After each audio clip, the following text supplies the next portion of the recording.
अगर आपने भी इंजीनियरिंग की डिग्री हासिल की और आप बहुत लंबे टाइम से ये सोच रहे थे कि यार कहीं पर सरकारी नौकरी लग जाए, तो आपके लिए ना बहुत अच्छी खबर है। खबर ये है कि बीपीएससी ने ना असिस्टेंट इंजीनियर पदों पर भर्ती निकाल दी है और भर्ती भी बहुत सारे पोस्ट के लिए निकाली है। तो अगर आपने किया है ग्रेजुएशन इंजीनियरिंग में, तो आप अभी इसी वक्त वेबसाइट पर जाइए और जाकर अपना फॉर्म भर दीजिए। देखिए, ऑफिशियल वेबसाइट है bpsc.bih.nic.in।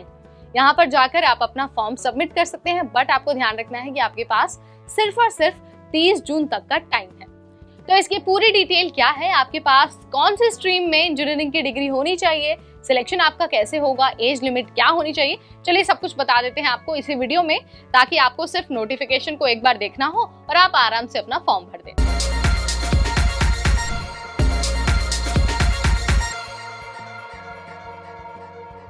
हाय एवरीबॉडी, मैं हूं नेहा आपके साथ और अपने वादे के साथ सरकारी नौकरी का एक और नोटिफिकेशन आपके सामने लेकर आ गई।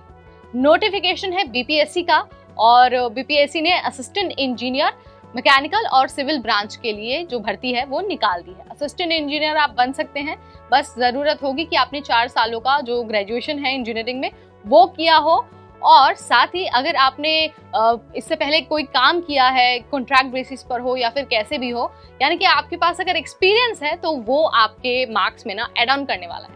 अगर आपने नॉर्मल सिर्फ ग्रेजुएशन ही किया है, उसके अलावा कोई काम नहीं किया, तो कोई बात नहीं, आप तब भी इस भर्ती का हिस्सा बन सकते हैं। लेकिन याद रखना है, जब सिलेक्शन होगा ना, तो 75 मार्क्स जो होंगे ना, वो तो आपके ऑनलाइन टेस्ट यानी कि जो एग्जाम होने वाला है, लिखित परीक्षा होने वाली है, उसके होंगे। बट उसमें जो 25% मार्क्स होंगे ना, वो आपके एक्सपीरियंस और आपके एज के होंगे। तो आपको इस बात का ध्यान रखना है, ठीक है। आपके पास 30 जून तक का टाइम है, उसके बाद आप अप्लाई नहीं कर पाएंगे।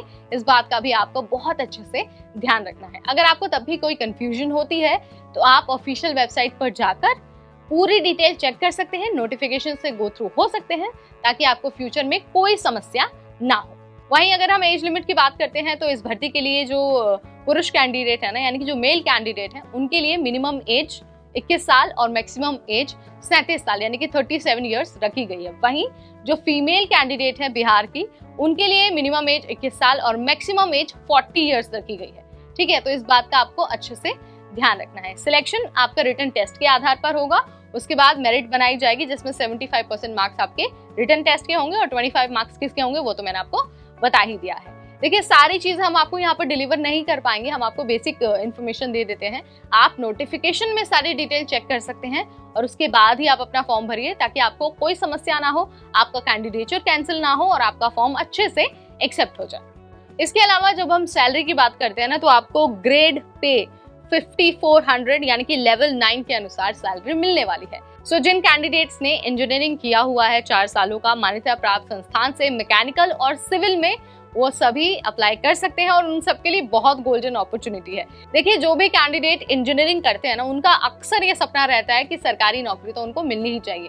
सो अगर आप भी बहुत लंबे टाइम से ऐसा सोच रहे थे, तो ये वैकेंसी आपको नहीं छोड़नी है, इसका हिस्सा जरूर बनना है। लेकिन याद रखना है, मैकेनिकल और सिविल सिर्फ 2 ब्रांचेस के लिए भर्ती है। इसके अलावा जो इलेक्ट्रिकल वाले बच्चे हैं या फिर जो केमिकल इंजीनियरिंग जैसे दूसरे ब्रांचेस के बच्चे हैं, वो इसके लिए अप्लाई नहीं कर सकते।